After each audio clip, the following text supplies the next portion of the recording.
with silver around it. That's what we believe John uses a handhold. He placed his hand in that opening to help himself kneel, to pray, and to get up again. He must have been quite old when he was here.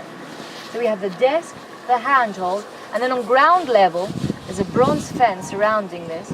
There's a bigger opening on the rock with silver around it once again. And we believe that John used that opening on the rock as a pillow, like a headrest. He rested there when he wanted to sleep. So these are the three things that we can see in the cave in succession: the desk, the handhold, the pillow. Of course, we don't really know whether John slept there or whether Prochorus wrote on that desk. But these are traditions that have existed for centuries to show how much we believe that that is the cave where he wrote the book. Much later, after John left the island, the cave was used as a place of prayer. This is from oral tradition that we know that is the cave where he wrote the book.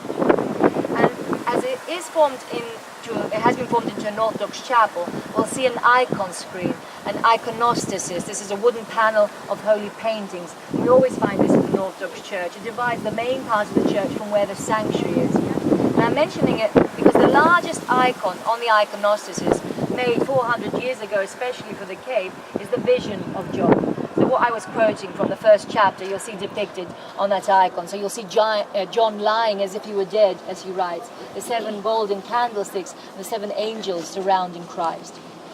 And as we turn to leave the cave, tall people mind your heads, because the cave dips down a bit there. And that's where the rock cracks into 3.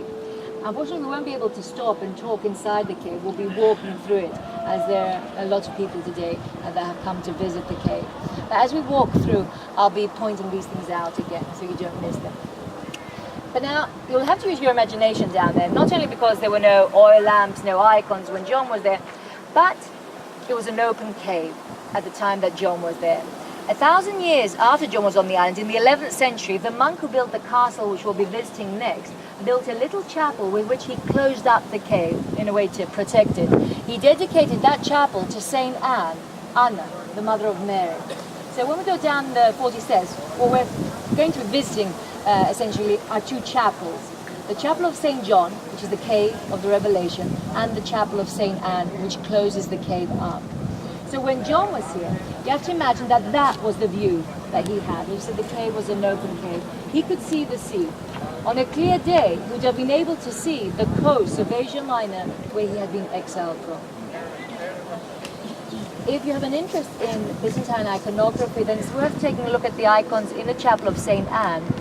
You'll see an icon of the patron of the chapel, so you'll see Saint Anne depicted in red, holding her daughter, Maria, Mary, in her arms.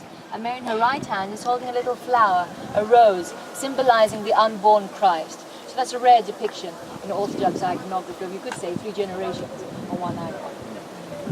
In September 1995, we celebrated the 1900 years of the Book of Revelation, and this is when they created the theatre we're in at the moment. So this is where they had the service then, the festivities, because you'll see the cave is quite a small one. And they still use this area for open-air services of other Christian denominations, because the services that are held in the cave are Orthodox services. And at the beginning of every September, we have the annual religious music festival. So music that has been inspired by the Christian faith. Lots of Mozart and Bach under the starlit sky. Now what we're going to be doing is, we'll try and go down this way, which I think is a bit fast